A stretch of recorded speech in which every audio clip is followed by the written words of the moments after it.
सभी सामान्य शिक्षक साथियों को नमस्कार। सामान्य साथियों, उत्तर प्रदेश के परिषदीय विद्यालयों में निपुण भारत मिशन के अंतर्गत संचालित होने वाले 25 सप्ताह की शिक्षण कार्य योजना से संबंधित 4 दिवसीय शिक्षक प्रशिक्षण के प्रथम दिवस के प्रथम सत्र में आप सभी का हार्दिक अभिनंदन है, स्वागत है।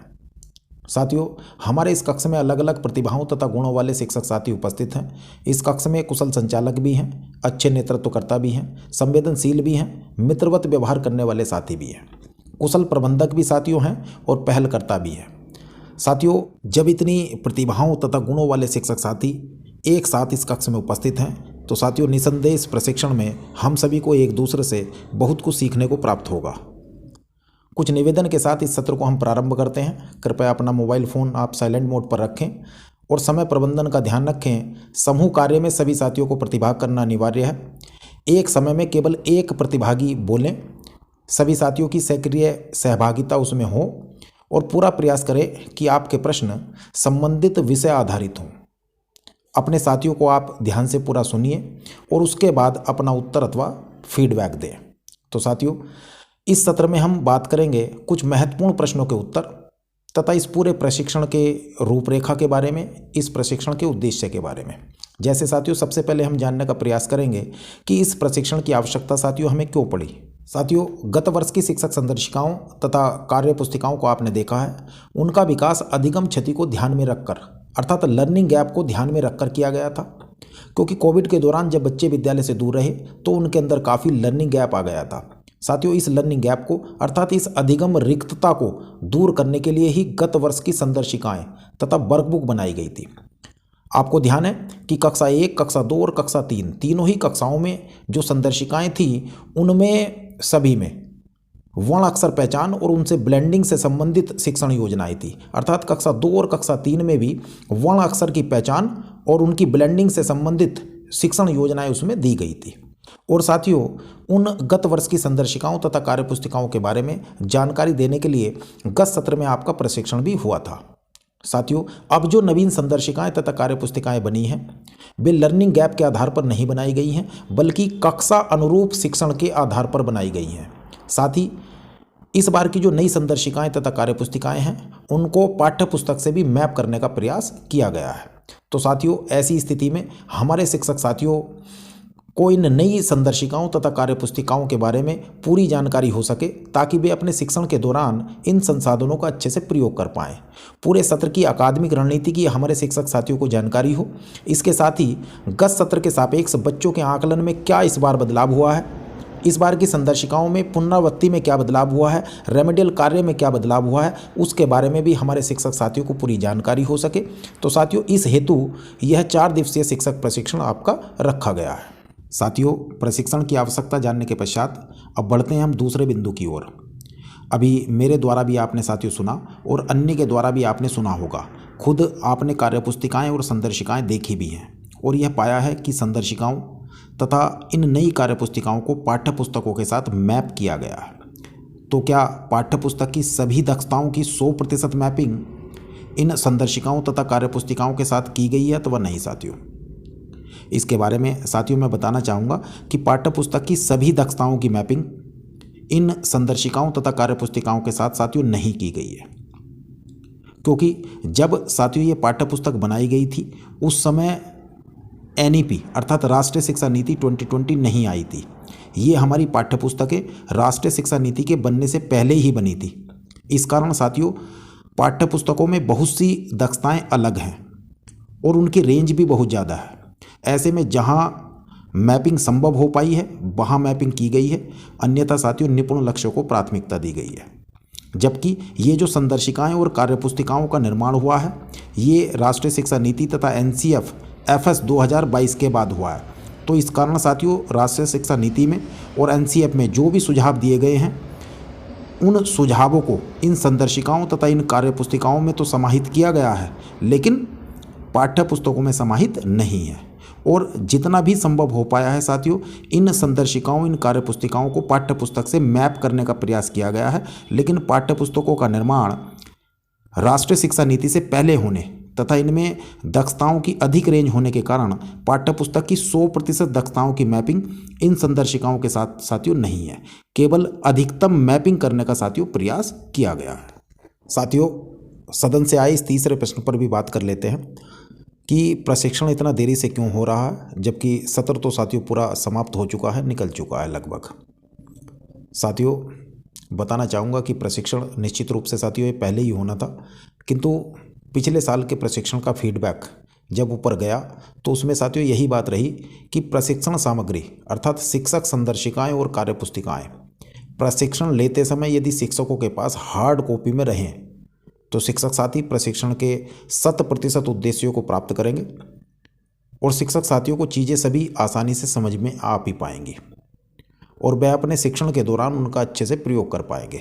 इसी कारण साथियों, जब तक संदर्शिकाएँ हार्ड कॉपी में नहीं बन पाई, आप तक हार्ड कॉपी में नहीं पहुंच पाई, तब तक इस प्रशिक्षण को डिले किया गया और दीक्षा ऐप पर इस प्रशिक्षण को ऑनलाइन माध्यम से शुरू रखा गया ताकि शिक्षक साथी उस पर अपनी समझ बनाने का प्रयास करें और जितना साथियों संभव हो सके उतना वे कक्षा शिक्षण में इसका प्रयोग कर पाएँ। तो साथियों, इसी कारण ये प्रशिक्षण थोड़ा सा अब डिले हुआ है। साथियों, अब बात करते हैं सदन से आए सबसे महत्वपूर्ण प्रश्न की। साथियों, इस पूरे प्रशिक्षण में अकादमिक योजना 2023-24 के बारे में बात की गई है तथा शिक्षक साथियों को सत्र 2023-24 में किस प्रकार से संदर्शिकाओं तथा कार्यपुस्तिकाओं का उपयोग करना है, इसके बारे में बताया गया है। अब हमारे शिक्षक साथी पता कर रहे हैं कि अभी दिसंबर में प्रशिक्षण गतिमान है, इसके पश्चात हो जाएगी विंटर वैकेशन, बीच में साथियों है फरवरी और उसके पश्चात मार्च में एग्जाम और पूरा सत्र समाप्त। तो शिक्षक साथी पता करना चाह रहे हैं कि अब हम प्रशिक्षण के पश्चात जब जाएं विद्यालय में तो किस सप्ताह से हम कार्य करेंगे, कि 25 सप्ताह का कार्यक्रम है, कौन से सप्ताह से हम विद्यालय में अपने प्रारंभ करें और किस प्रकार प्रारंभ करेंगे, इसकी क्या योजना है, क्या अगले सत्र में भी यह 25 सप्ताह का कार्य गतिमान रहेगा। तो साथियों, आपको ध्यान होगा परियोजना से प्राप्त स्पष्ट निर्देश आपको आपके निपुण लक्ष्य ऐप में निपुण संवाद फीचर में प्राप्त हुए थे, जैसा कि यहाँ स्क्रीन पर साथियों आप देख पा रहे हैं। साथियों, इस पे स्पष्ट रूप से बताया गया कि संदर्शिका का किस सप्ताह से प्रयोग करना है। देखिए साथियों, पहले आप कार्यपुस्तिका एवं निपुण लक्ष्य ऐप के माध्यम से छात्रों का आकलन करें और छात्रों द्वारा प्राप्त दक्षताओं की स्थिति को निपुण तालिका में दर्ज कर लें। साथियों ध्यान दें, यदि आपको सप्ताह 1 से लेकर के 14 तक के सप्ताह की दक्षताओं पर पुनरावृत्ति की आवश्यकता पड़ रही है तो पहले आप संदर्शिकाओं का प्रयोग करते हुए इन सप्ताहों की दक्षताओं की पुनरावृत्ति का कार्य कर लें और उसके पश्चात ही आगे का कार्य प्रारंभ करें।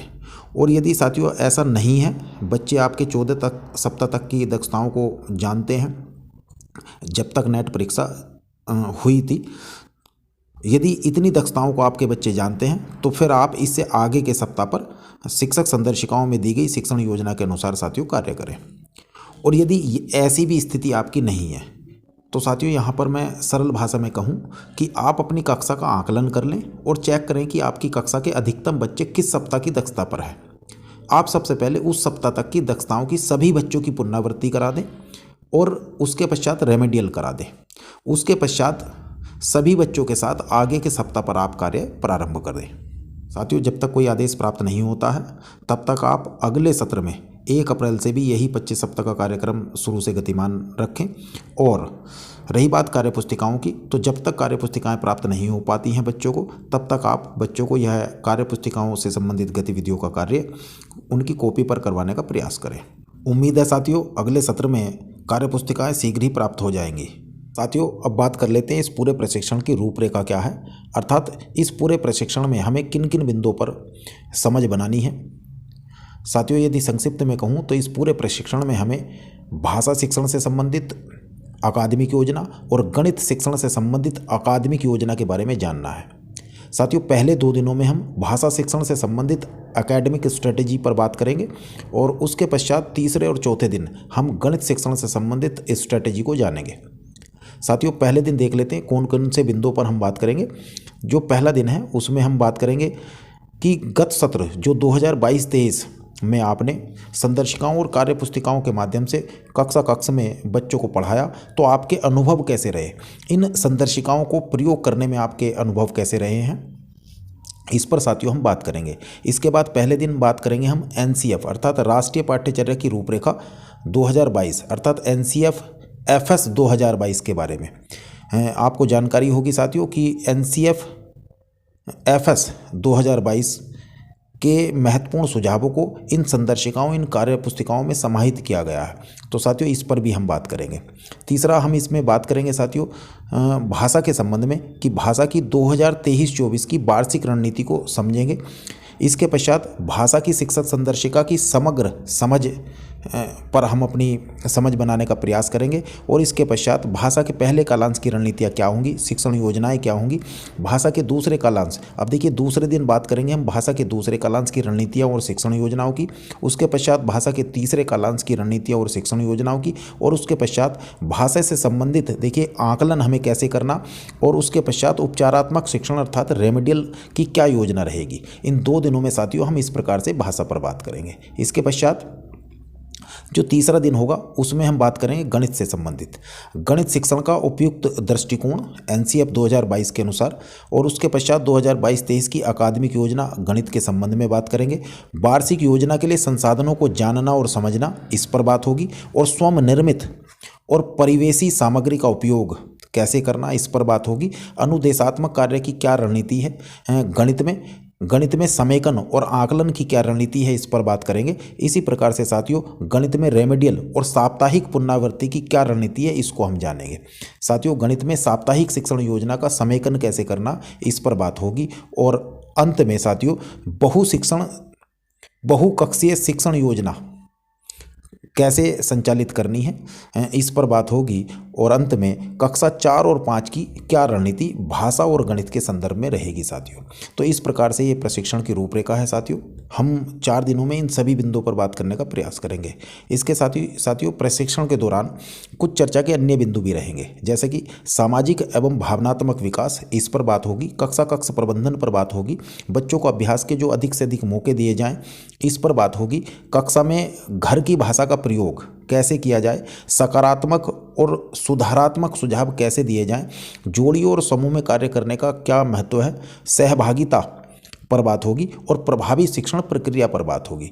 तो देखिएगा जो पिछले सत्र अभी हमने बात की थी, उनके साथ साथ प्रशिक्षण के दौरान हम इन अन्य बिंदुओं पर भी साथियों बात करेंगे। साथियों प्रशिक्षण की रूपरेखा तथा प्रशिक्षण के दौरान चर्चा के इन अन्य बिंदुओं को जानने के पश्चात भी यदि कोई आपका प्रश्न है, यदि कोई प्रशिक्षण को लेकर के आपकी अपेक्षा है, तो आप इस अपेक्षा को यहाँ इस कक्ष में लगे चार्ट पेपर पर आप लिख दीजिएगा। हम पूरा प्रयास करेंगे कि इस प्रशिक्षण के दौरान आपके उन प्रश्नों को, आपकी उन अपेक्षाओं पर भी हम चर्चा कर पाएँ। साथियों यदि इस प्रशिक्षण संबंधी कोई भी आपका प्रश्न है तो उसे आप कमेंट बॉक्स में लिख दें। मैं स्वयं अथवा अपने साथियों से पता कर उस प्रश्न का उत्तर देने का प्रयास करूंगा।